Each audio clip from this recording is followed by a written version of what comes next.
ఆనాడు ఏర్పడ్డ పార్టీ ఇద్దరు ఎంపీలు గెలిచిండ్రు.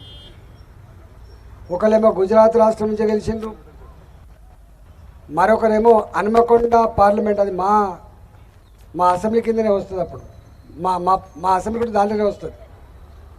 జంగారెడ్డి గారు గెలిచిండ్రు. రెండే ఎంపీలు గెలుచుకున్నప్పటికి కూడా మొక్కవోడి ధైర్యంతో 1000 కిలోమీటర్ల ప్రయాణానికైనా ఒక్క అడుగుతోనే ప్రారంభమవుతున్నటువంటి సిద్ధాంతానికి కట్టుబడి రెండే ఎంపీలు గెలిచినప్పటికి కూడా ఇవాళ భారతీయ జనతా పార్టీని విస్తరింపజేయడంలో, భారతీయ జనతా పార్టీని రాష్ట్రాలలో గెలిపించడంలో, భారతీయ జనతా పార్టీని దేశవ్యాప్తంగా ఇవాళ మొత్తం విస్తరించడంలో మన నాయకత్వం చేసినటువంటి కృషి దాన్ని వర్ణించలేము.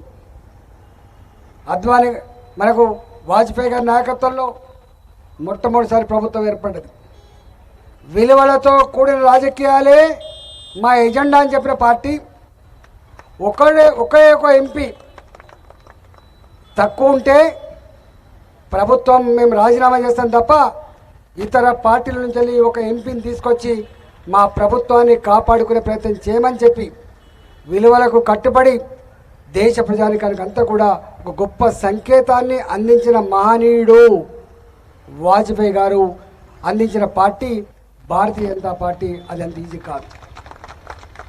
మీకు తెలిసి అలా 10 మంది తక్కువ ఉన్నా 20 మంది తక్కువ ఉన్నా ఎట్లా బేరం కుదుర్చుకుంటారో, ఎట్లా పార్టీలను ప్రభుత్వాన్ని కాపాడుకునే ప్రయత్నం చేస్తారో నేను మీకు చెప్పాల్సక్కర్లేదు.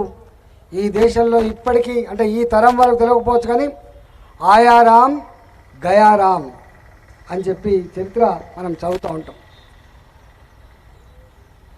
అట్లా వాజ్పేయి గారు ఎక్కడ కూడా గింత మచ్చ లేకుండా దేశాన్ని పాలించి ఆనాడు missile man in India Abdul Kalam గారిని రాష్ట్రపతి చేసి ఇవాళ మైనార్టీలను గౌరవించిన గుర్తించినటువంటి పార్టీ భారతీయ జనతా పార్టీ.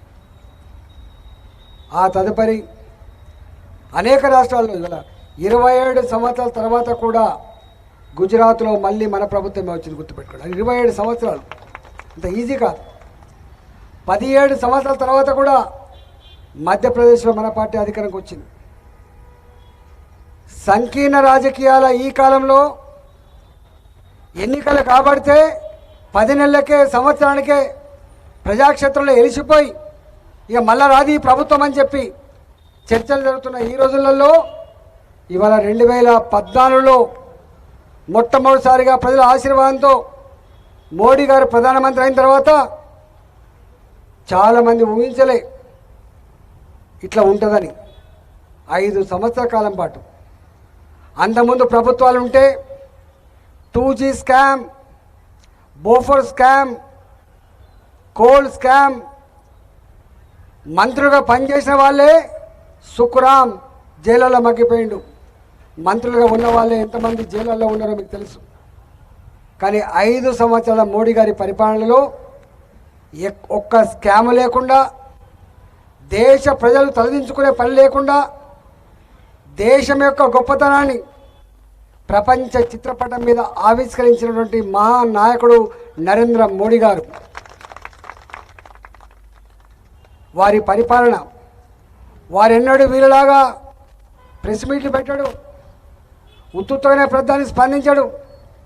నా పనే దేశ ప్రజానీకంతో మాట్లాడాలి, నా మాటలు కాదు కావాల్సింది, నా ఆచరణ, నా పనులు, నా ప్రభుత్వం యొక్క పనితీరే ఇవాళ మళ్ళీ ప్రజల యొక్క ఆశీర్వాదం పొందడానికి శ్రీరామ రక్ష అని చెప్పి భావించి 5 సంవత్సరాలు కష్టపడి పనిచేసి దేశంలో ఒక ప్రజాస్వామికమైన అభివృద్ధి కాముకమైనటువంటి ప్రభుత్వాన్ని ఏర్పాటు చేసి మళ్ళీ ఎన్నికలకు పోతే వీళ్ళలాగా అలవి కానీ ఆమె ఇలేలే మోడీ గారు.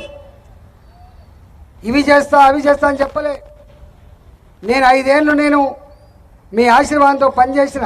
వీళ్ళలాగా 6 గ్యారంటీలు, 66 సమస్యలు, హామీలు ఇవ్వలే మోడీ గారు. నచ్చితే మళ్ళీ నా పరిపాలన కావాలనుకుంటే భారత ప్రజలారా నిండు మనసుతో నన్ను ఆశీర్వదించమని చెప్పి కోరితే 276 274 సీట్లున్న భారతీయ జనతా పార్టీ 303 సీట్లతో నరేంద్ర మోడీ గారి నాయకత్వంలో ఒక అజేయమైనటువంటి గొప్ప విజయాన్ని భారత జాతి అందించింది. భారత జాతి ఏ నమ్మకాన్ని ఏ విశ్వాసాన్ని మోడీ భుజాల మీద పెట్టిందో, భారతీయ జనతా పార్టీ చేతికి అందించిందో, మళ్ళీ 5 సంవత్సరాలు కూడా ఎట్లా పరిపాలించిందో మనం చూసినాం.